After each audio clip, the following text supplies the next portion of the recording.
Hello everyone, welcome to the Manulo classes in the session of daily news analysis. Today is 30th of January 2025. I am Naresh Sharma going to discuss with you the current affairs of the day. सबसे पहले हम चलते हैं कुछ questions को लेंगे जो हमारे प्रीवियस डे सेशन पर बेस्ड होंगे। सो चलिए स्टार्ट करते हैं क्वेश्चन नंबर 1 से। What is Lezim also known as Lezium? ठीक है, ये क्या है जो कि अभी न्यूज में है। हम सबको पता है कि एक मूवी को लेकर के कंट्रोवर्सी चल रही है, उसी की वजह से ये न्यूज में है। और ये एक ट्रेडिशनल फोक डांस है महाराष्ट्र का, और इसमें कुछ अलग तरह से स्टैप करने की वजह से इस मूवी पर, जो कि छावा एक मूवी है, उसको लेकर के कंट्रोवर्सी हुई है कि भाई आपने इस लेजिम के साथ में जो डांस के मूव्स होते हैं वो ठीक नहीं किए हैं, इसलिए मराठा कम्युनिटी इसका विरोध कर रही है। नेक्स्ट है, what was the original purpose of lezim dance?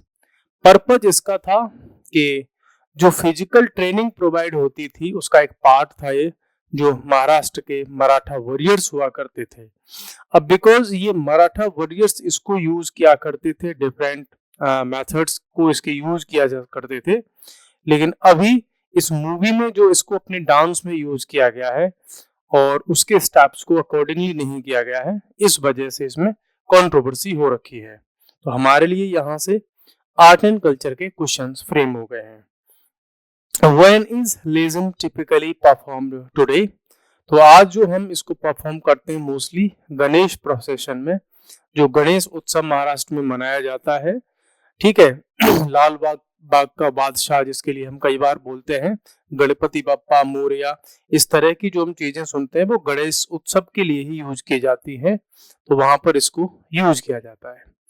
Guys, आपको हो सकता है दो दिन से मेरी वॉइस थोड़ी अजीब लग रही होगी, लेस एनर्जेटिक लग रही होगी, तबीयत मेरी काफी डाउन है, इस वजह से आपको ऐसा लग रहा होगा, तो इसको थोड़ा सा आप इग्नोर कीजिएगा। बाकी आप फोकस करो कि हम इसमें क्या कवर कर रहे हैं। वो छत्रपति संभाजी महाराज, जो छत्रपति संभाजी महाराज हैं, ये शिवाजी महाराज, जिनको छत्रपति शिवाजी हम कहते हैं, उनके बड़े बेटे थे, और औरंगजेब के टाइम पर ये महाराष्ट्र में रूल करते थे। मराठा जो एम्पायर था उस पर रूल करते थे। During whose reign did Chhatrapati Sambhaji Maharaj rule? तो ये औरंगजेब के टाइम पे उन्होंने रूल किया था। What is tidal flooding? Tidal flooding का हमने कल ही डिस्कस किया था।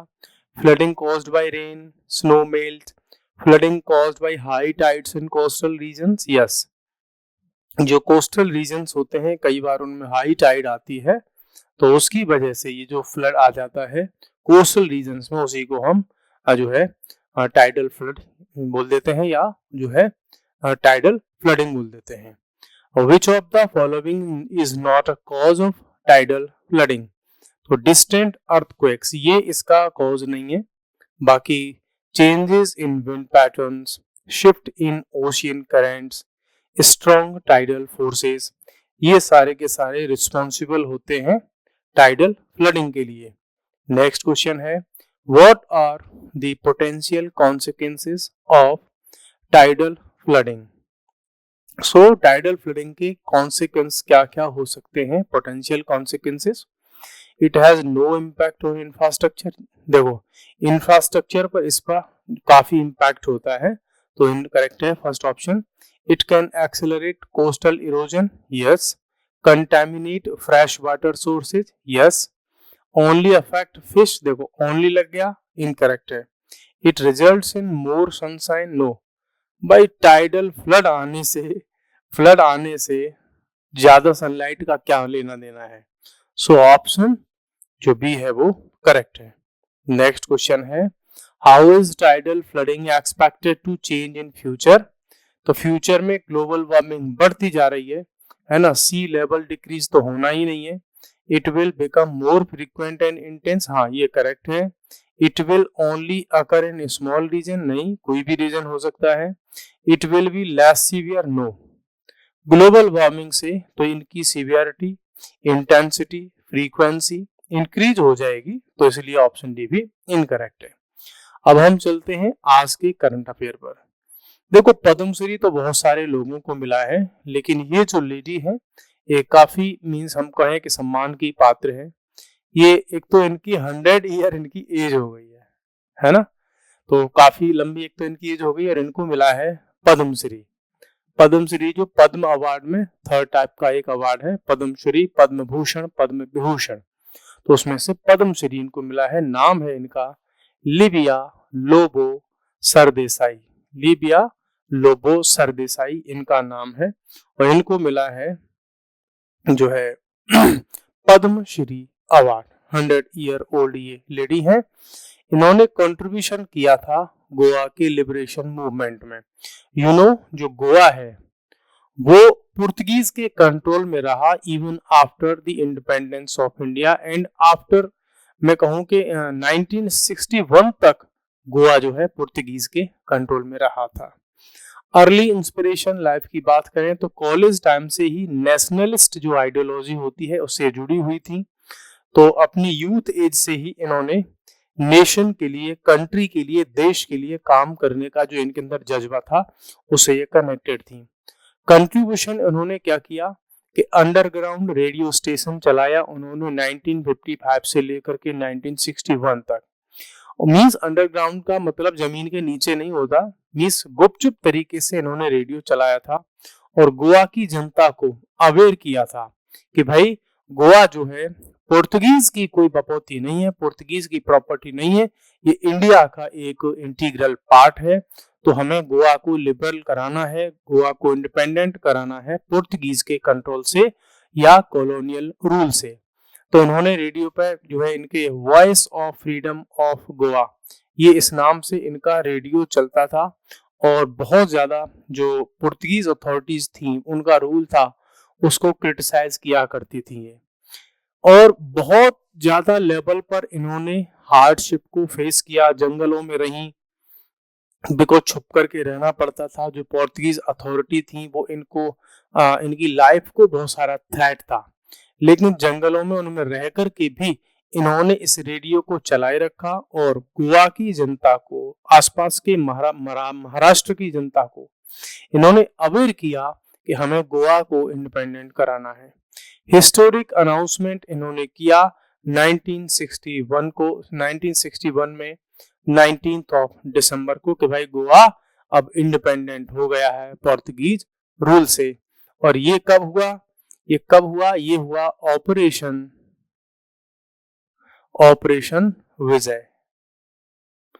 इंडियन आर्मी, इंडियन फोर्सेस ने ऑपरेशन विजय चलाया था 1961 में। और जो पोर्तुगीज अथॉरिटीज थी वहां की, उनकी जो आर्मी थी उसने इंडियन फोर्सेस के सामने सरेंडर किया और गोवा तब इंडिया का पार्ट बना, इंडिया का ही इंटीग्रल पार्ट बना उस समय पर। आफ्टर इंडिपेंडेंस की अगर हम बात करें तो ये उस समय पर जो है फर्स्ट डायरेक्टर ऑफ टूरिज्म बनी गोवा, दमन एंड दीव की, है ना। काफी बड़ा रोल की प्ले किया इन्होंने गोवा में टूरिज्म को डेवलप करने में। गोवा की फर्स्ट फीमेल प्रैक्टिसिंग लॉयर बनी है, मींस सबसे पहले इन्होंने वकालत स्टार्ट की गोवा में, वो भी एक महिला होने के बावजूद भी। इन्होंने वहां पर जो है वुमेन के लिए कोऑपरेटिव बैंक स्टार्ट किया। बाकी 1954 का जो इकोनॉमिक ब्लॉकेड था उस पर भी काफी इन्होंने रोल प्ले किया था कि जो पोर्तुगीज अथॉरिटी थी गोवा पर कब्जा की हुई थी, तो भारत सरकार ने क्या किया, गोवा के लिए सारी सप्लाई बंद कर दी थी, नेचुरल रिसोर्सेज की सारी सप्लाई को ब्लॉक कर दिया था, तो उनको प्रेशर में लाने के लिए। ठीक है, तो ये था आपका ऑपरेशन विजय 17 दिसंबर 1961।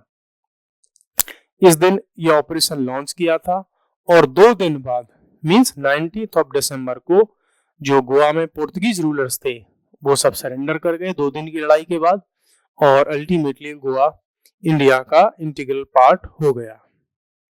नेक्स्ट एक और है डीप सीक एआई, चाइना का न्यू एआई कंटेंडर। अभी तक हम सुनते आ रहे हैं कि भाई एआई की जो चैट बोट है बहुत सारे देखने को मिल रहे हैं, जिसमें जो चैट जीपीटी था या को पायलट था माइक्रोसॉफ्ट वगैरह का, बहुत सारा हमें देखने को मिल रहा था। अब जो डीप सीक एआई है चाइना का, इसने सबको चैलेंज दे दिया है, बहुत बड़ा कंटेंडर ये बन चुका है और यह है कहाँ का, ये चाइना का। तो अभी तक जो चैट जीपीटी जैसे थे सबको इसने जो है कंपटीशन दे दिया है। बनाया किसने है कि लियांग वैनफेंग नाम के एक एंटरप्रेन्योर थे, इन्होंने इसको फाउंड किया था इसको, और ये है कहाँ का, चाइना का। ठीक है, अजीब मीन्स इसमें जो अचीवमेंट है इसके वो ये है कि एक तो लोअर कॉस्ट है मीन्स ज्यादातर अब तक के जो चैट जीपीटी चैटबॉट बने थे उनमें बहुत सारी कॉस्ट आई थी, इसने बहुत माइनर सी कॉस्ट पर ये सॉफ्टवेयर ये जो चैटबॉट है बना दिया। सेंसरशिप लेयर इसको लेकर के बहुत ज्यादा क्रिटिसिज्म हो रही है इसकी कि इस पर काफी मात्रा में सेंसरशिप लगी हुई है। मीन्स ऐसे क्वेश्चंस के ये जवाब नहीं देता है, या ऐसी क्वेश्चंस जब इससे पूछे जाते हैं जो थोड़े कंट्रोवर्शियल होते हैं या जो चाइना के अगेंस्ट में होते हैं उन पर ही रिप्लाई नहीं करता है। तो एक्चुअली में इसकी जो प्रोग्रामिंग हुई है, इसकी जो कोडिंग हुई है, इसकी जो ट्रेनिंग हुई है, वो सारा का सारा चाइना के इंटरेस्ट को ध्यान में रख करके किया गया है। जैसे अभी इससे अगर पूछा जाए कि अरुणाचल प्रदेश इंडिया का पार्ट है कि नहीं, तो उस पर ये मैंने चेक किया, लोगों ने भी चेक किया कि तो ये रिप्लाई करता है कि मेरे पास अभी इसका कोई रिप्लाई नहीं है, जबकि अरुणाचल प्रदेश इंडिया का पार्ट है। इससे पूछा जाए कि इंडिया और चाइना से रिलेटेड अदर चीजों का, कि भाई नॉर्थ ईस्ट जो इंडिया है उसके स्टेट्स के नाम की लिस्ट आप दे दो, तो नहीं देगा। ठीक है, या जो तियानमेन स्क्वायर की एक घटना हुई थी जिसमें चाइनीज फोर्सेस ने अपने ही स्टूडेंट्स को मिलिट्री के जो टैंक होते हैं उससे मार डाला था, या और चाइना की गवर्नमेंट ने अपनी मिलिट्री एयरफोर्स लगा करके जो है जो फाइटर जेट होते हैं, प्लेन होते हैं, उनसे अपने स्टूडेंट्स पर अटैक किए थे बॉम्ब्स के द्वारा। जब इससे पूछा गया उस घटना के बारे में तो ये गोलमोल जवाब देता है, उस पर ये जवाब नहीं देता। ऐसे और भी बहुत सारे एग्जाम्पल्स हैं, जब इससे चाइना से रिलेटेड क्वेश्चन पूछे जाते हैं तो ये उस पर रिप्लाई नहीं करता है। अगर इससे क्वेश्चन पूछे जाते हैं यूएसए से, जो यूएसए की कोई ऐसी घटना जैसे वहां के सिविल वॉर की घटना हो, या ब्लैक एंड व्हाइट जो पीपल हैं उनमें डिस्क्रिमिनेशन की बात हो, तो हमेशा ये यूएसए के अगेंस्ट वाली टोन में रिप्लाई करता है। वहीं जब इससे चाइना की बात कोई पूछ ली जाती है तो ये गोलमोल रिप्लाई करता है। तो यहाँ से पूरा वर्ल्ड ये कह रहा है कि चाइना की जो सेंसरशिप है वो इतनी स्ट्रांग है कि उसके आने वाले सॉफ्टवेयर भी चाइना की ही लैंग्वेज बोलेंगे। नेक्स्ट है स्पीड एंड प्रैक्टिकेबिलिटी, ये बहुत अच्छी है, इसमें अच्छी स्पीड के साथ में ये रिप्लाई करता है, और वेस्टर्न कंट्रीज में बने हुए जो अदर मॉडल्स हैं, है ना, उनको ये compete कर पाएगा।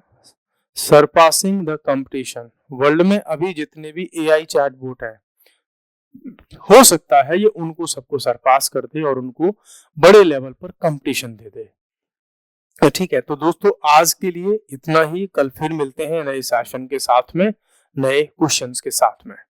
सो thank you, bye, take care.